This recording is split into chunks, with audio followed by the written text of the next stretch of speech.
Uniclac.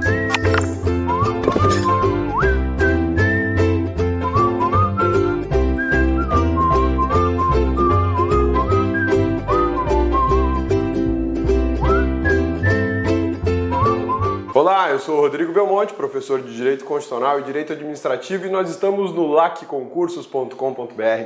Aula de hoje, Ministros de Estado. Vamos continuar falando sobre o Poder Executivo, organização de poderes dentro da Constituição da República, e o ponto da matéria, na verdade o ponto da Constituição que nós vamos discutir e conversar hoje, são os Ministros de Estado. Requisitos para ser Ministro de Estado, um ponto simples, tranquilo, matéria light, para dar uma relaxada depois da avalanche de informação que você já recebeu, né, meu amigão?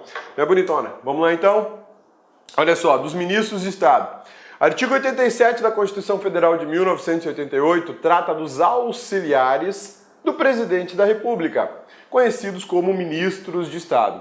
Perceba a expressão auxiliar, ela não está aqui porque eu acho bonito. É porque na Constituição consta a ideia, consta como apoio, como auxiliar, o Ministro de Estado. Ministro de Estado é o que a gente chama de primeiro escalão do governo federal, né? Só estão abaixo do presidente da República. Então, numa escala hierárquica, nós temos o presidente da República e logo abaixo os ministros de Estado, que são auxiliares. Em prova de concurso público, meu amigão, ou prova de OAB, se você ouvir, ou melhor, se você ler a expressão auxiliares do presidente da República, pode vincular isso imediatamente aos ministros de Estado. Tá bom? Beleza? E quais são os requisitos para ocupar um cargo de ministro de Estado? Existem alguns requisitos objetivos previstos na Constituição. Esses requisitos são importantes e devem ser preenchidos. Ser brasileiro, esse é o primeiro requisito, tem que ser brasileiro, tá? Não tem como colocar um ministro de Estado estrangeiro. Mas pode ser brasileiro nato ou naturalizado. Então pode anotar aí, brasileiro nato / naturalizado, não tem problema nenhum. Eu posso ter os dois tipos de ministros, o nato e o naturalizado. Acontece que existe ministério que é exclusividade de brasileiro nato, por exemplo, o Ministério de Estado de Defesa. Está no artigo 12, parágrafo 3º da Constituição da República, lá quando a gente estuda nacionalidade, lembrou? Os cargos privativos de brasileiros natos, né? Um deles é o Ministro de Estado de Defesa, esse aí é para brasileiro nato, não dá para ser naturalizado. Precisam ser maiores de 21 anos, olha que interessante, né? O presidente da República tem que ter pelo menos 35 anos, mas para ser ministro do presidente da República e ocupar, por exemplo, o cargo de ministro da Fazenda ou de ministro de Planejamento, que são um dos cargos mais importantes de toda a estrutura da administração pública federal brasileira, basta ter 21 anos, né? Um moleque, uma criança, né? Mas enfim, isso aqui é requisito constitucional, não é lei que está estabelecendo, é a própria Constituição que estabelece essa idade de 21 anos. Exercício dos direitos políticos. O cara não pode estar enrolado, não pode ter seus direitos políticos suspensos ou declarados perdidos em caso do naturalizado, porque se o naturalizado perder a nacionalidade brasileira, ele perde, por consequência, os direitos políticos também. Ministro de Estado é cargo político de livre nomeação e livre exoneração. São exoneráveis ad nutum, ou seja, unilateralmente. Aqui vale uma informação bacana. Não aplica a súmula vinculante número 13 do Supremo Tribunal Federal. Não aplica a súmula vinculante número 13 do Supremo Tribunal Federal. Cabeça, o que é a súmula vinculante número 13?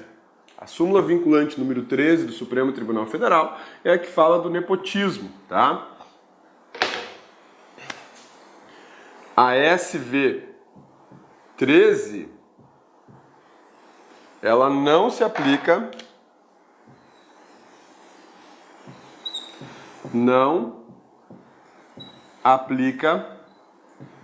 para ministros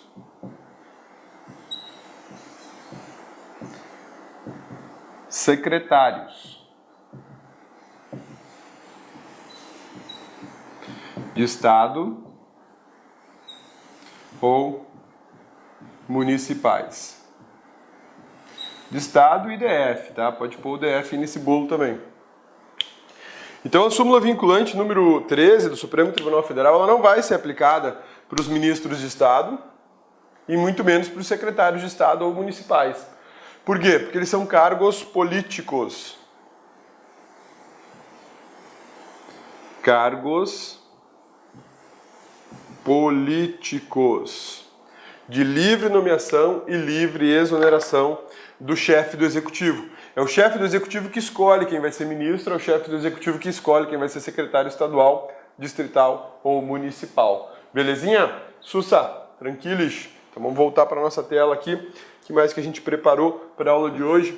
Competência dos ministros. É uma competência exemplificativa, ou seja, aquilo que os ministros podem fazer, aquilo que está no rol de atividade deles, atribuição. Exercer a orientação, coordenação, supervisão dos órgãos e entidades da administração federal na área de sua competência e referendar os atos e decretos assinados pelo presidente da República. Função de orientar o presidente da República. Função de exercer coordenação de atividades administrativas. Função de supervisionar a administração indireta, talvez uma das mais importantes, está aqui, ó, eles vão supervisionar a administração indireta. É lógico, eles também supervisionam a administração direta da qual eles fazem parte. Mas lembra que a gente estuda lá em direito administrativo que as autarquias, ou melhor, que a administração indireta não tem subordinação com a administração direta? Pois bem, está correta, é perfeita essa informação. Acontece que existe um poder de supervisão, né?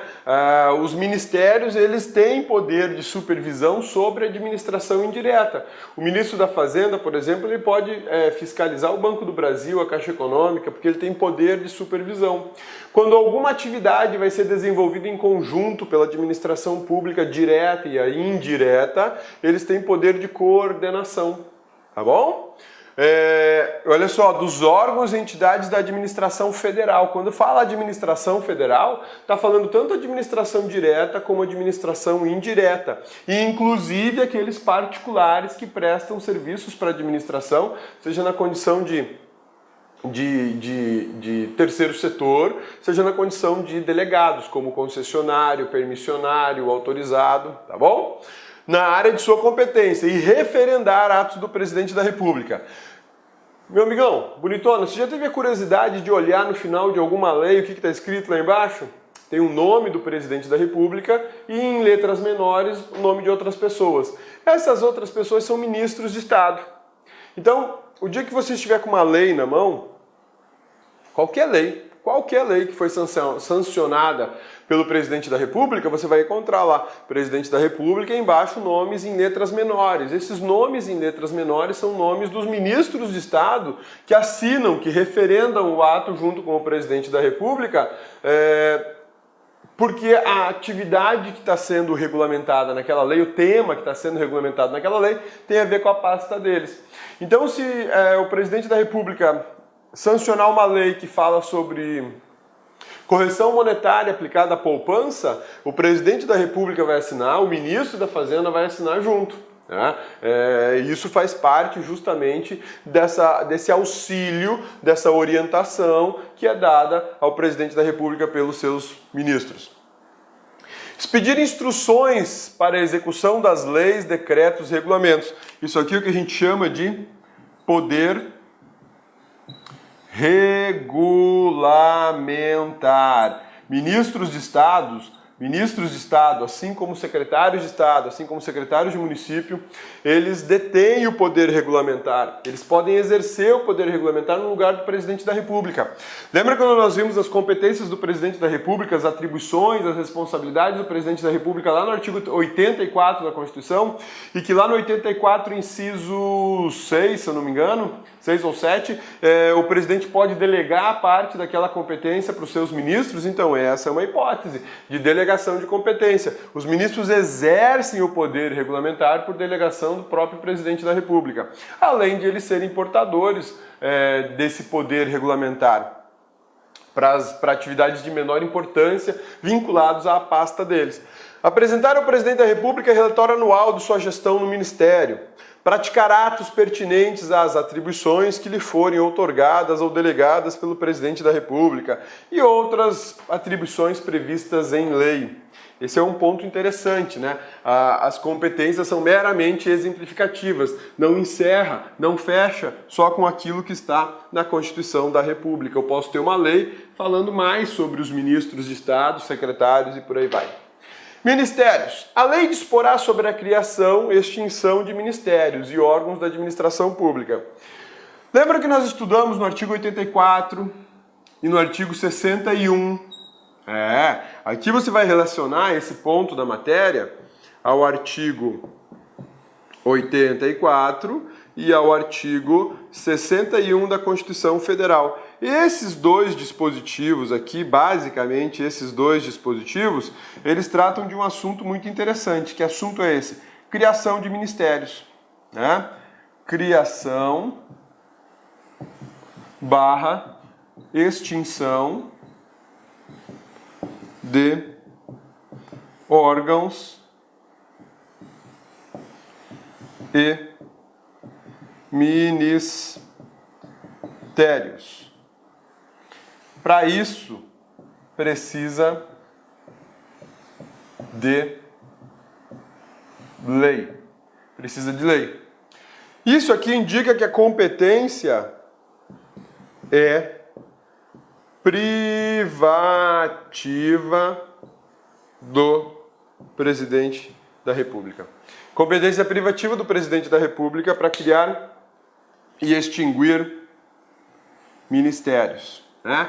E olha só, a lei disporá sobre a criação e extinção de ministérios e órgãos da administração pública. Quando a gente fala dos ministérios, muita gente boa por aí pensa que o Presidente da República pode criar e extinguir ministérios via decreto. Não pode, não tem como. O artigo 84 e 61 da Constituição amarram isso de tal forma e estabelecem que a competência privativa do Presidente da República a iniciativa de lei.